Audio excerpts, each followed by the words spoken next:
Antes de entrar a uno de los core de lo que hace King, de lo que hace en tu equipo, ¿crees tú que la inteligencia artificial nos va a dejar sin trabajo a todos? No, no, para nada, pero para nada. Creo que, y esta es una filosofía en la que realmente creo, porque si no, obviamente sería muy hipócrita de mi parte trabajar en una empresa que hace inteligencia artificial, que construye soluciones de inteligencia artificial. Pero creo que la mayoría de personas le tienen miedo a la inteligencia artificial porque no la entienden al 100%. Creo que cuando llegó, por ejemplo, estas soluciones de OpenAI y explotaron el mercado, fue la primera vez que se dieron cuenta de en realidad qué tan a la mano estaban. Pero no significa que no existían. Mm. Robots o máquinas que hablen o interactúen con la gente existen desde hace decenas de años. Simplemente nunca habían estado al acceso del ciudadano común. Estaban al acceso de gobiernos y de temas de ese estilo. Dicho lo anterior, desde mi perspectiva, yo creo que las personas que van a perder sus trabajos son las que no se acostumbren a trabajar con estas herramientas.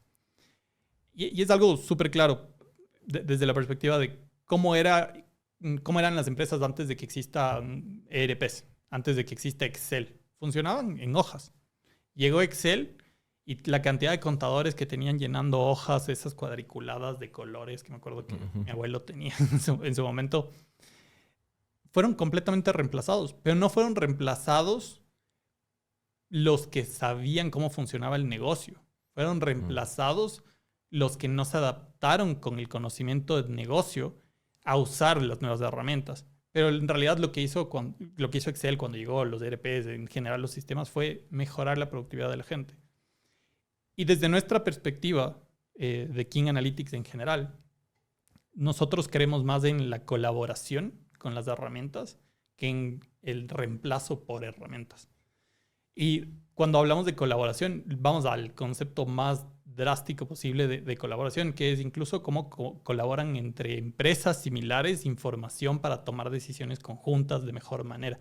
Todo un concepto que está detrás de el aprendizaje federado. Federated Learning es una nueva expresión que se está usando bastante de cara al, ok, ¿hasta qué medida toda la inteligencia que yo pueda generar puede ser alimentada por inteligencia que tiene otro negocio, por datos que tiene otro negocio? Y cómo esa recepción de datos, esa recepción de inteligencia puede ser aprovechada en su totalidad para generar los mejores modelos posibles que van a tomar las mejores decisiones posibles.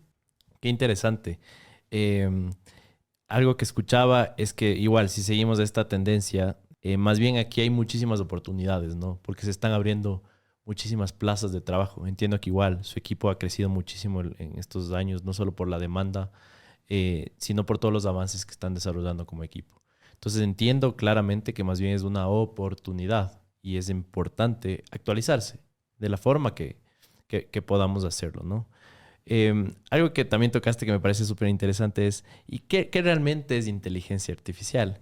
Porque en el corazón de la inteligencia artificial, y para sobresimplificarlo, y ahí tú me corregirás un poco, tenemos muchos datos que están interpretados de una forma inteligente, media automatizada, y que nos da resultados, ¿no? Nos permite utilizarla para nuestro propio bien. Pero al final del día no es más que poder informático con las variables que ya dije. Depende. Es que la inteligencia artificial es demasiado amplia. Y Sí, sí, mucha sí, gente hay... confunde inteligencia artificial con robótica, hasta porque creen que el momento en el que uno dice, voy a automatizar el proceso de cuadres de factura, llega un robot y empieza a automatizar eso. Y no, es un proceso netamente administrativo que es estadística simple para poder ver si una factura está bien o no y a partir de eso tomar la decisión de pagarla sí o no. Hay mucho de eso. Pero si nos vamos al concepto más genérico de la inteligencia artificial es, y tal vez me voy a ir un paso para atrás en la historia, que es cómo funcionaban los sistemas tradicionales, ¿verdad? Los sistemas tradicionales a nivel mundial funcionaban como inserto datos, corro un programa que yo diseñé y tomo una decisión, ¿verdad? Y esa decisión o ese resultado, mejor dicho, era el único resultado que tenía. Entonces tú te enfocabas mucho en que la parte de la programación funcione al 100% porque el resultado iba a ser estático. Entonces cada 6 meses te tocaba revisitar si estaban todavía alineadas esas decisiones al cómo funciona tu negocio. La inteligencia artificial lo que cambia es, llegas al resultado y ese resultado se convierte en otro ingreso o en un nuevo dato que ingresa de nuevo a la tecnología, ¿verdad? Al modelo que está usando y se empieza a reutilizar. Entonces se retroalimenta, ¿no? Se retroalimenta constantemente. En lugar de ser un proceso lineal en el que simplemente una máquina está ejecutando un proceso al que le dijeron A más B es igual a C, ahora es A más B es igual a C, pero luego ten en cuenta que C te va a cambiar el resultado de A y empieza a madurar mucho el cómo va interpretándose.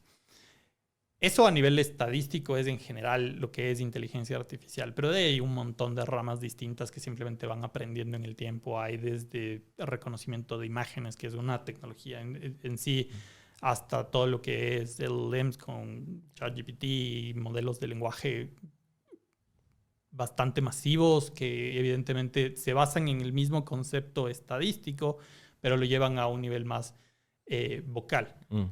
Sí, sí, sí. De hecho, algo que me parece súper interesante cuando estamos evaluando el cómo funciona la inteligencia artificial en los modelos de LLM, de todo lo que está de moda, es la mayoría de gente cree que la máquina está adquiriendo algún tipo de conciencia y le tienen miedo a que una máquina, algo que no entienden, tenga conciencia.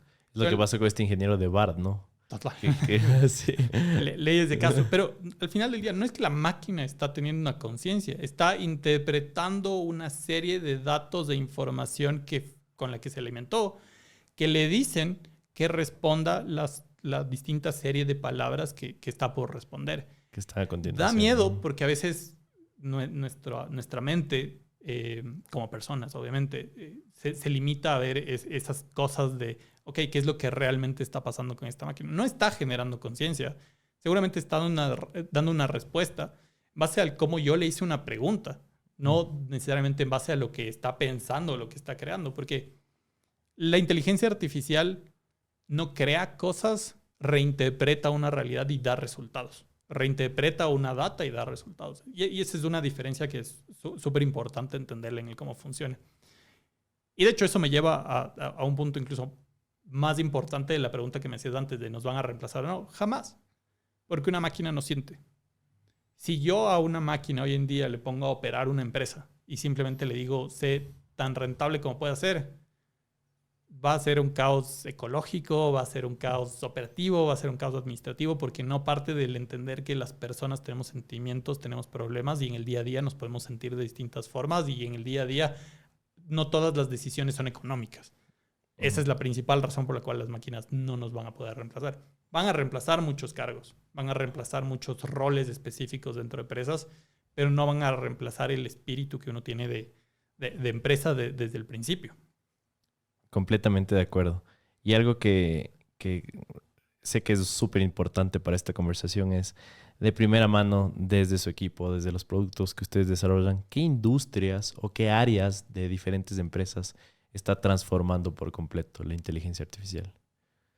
Ejemplos que se te vengan a la mente. Es que mi respuesta inicial iba a ser todas. Pero creo que, al menos desde nuestra perspectiva, donde más nos hemos venido enfocando es en sectores financieros, sectores de retail, sectores de consumo masivo, sectores de seguros, que es donde vemos como un potencial muy transparente, muy rápido, muy grande. Hay otros sectores que son más la construcción, por ejemplo. La construcción sigue necesitando de gente que vaya, ponga las varillas y ponga el cemento. Nunca necesitó mayor automatización. Pero ¿qué es lo que está cambiando en ese tipo de sectores? El cómo comercializan, el cómo deciden cuál es su cliente ideal, el cómo lo abordan, etcétera, etcétera, etcétera. Regresando a la pregunta porque me fui por la tangente. Tranquilo. Creo que en esos sectores es donde nosotros más hemos visto el potencial, debido a que también son sectores que más han desarrollado sus ERPs y sus bases tecnológicas para tener datos. También son sectores muy cercanos al consumidor. Hay otros sectores que son muy tercerizados quizás, pero mientras más cercano estás al consumidor, más te va a interesar conocerlo a detalle y la inteligencia artificial te permite conocer más en detalle a tu consumidor final. Entonces, incluso en el cómo nosotros lo estamos abordando hoy en día, nos estamos enfocando mucho en cómo mejoramos tus ingresos, cómo mejoramos tus ventas, cómo mejoramos tu adquisición de nuevos clientes en general. Ese enfoque que nosotros le hemos dado es porque También el tema de la inteligencia artificial y de nuevas tecnologías, a veces es un leap of faith, es un salto al vacío de que no tienes ni idea qué es lo que va a pasar, pero dices, ok, si le apuesto a que este grupo de personas va a poder darme una solución basada en inteligencia artificial y mejorar mi situación. Si no le pegamos de alguna forma al número, al ingreso, al KPI de la empresa, a generarle un valor, no van a querer regresar por el segundo. Ok. Y a veces en procesos tal vez administrativos, por ejemplo, de un pago de una factura, de que se registre bien la factura, de que se compare con lo que estaba en su orden de compra, de que eso se valide si la factura era manual, cosas de ese estilo, no te pega ni en el ingreso ni en el costo. Algo te va a generar de optimizaciones, pero no te pega en números grandes. Entonces, evidentemente, no es donde más se invierte en este momento. Donde uno quiere en este momento estar es en la conversación en la que te subí tus ventas en 20, 30%, en 40%, y eso te mejora el resultado.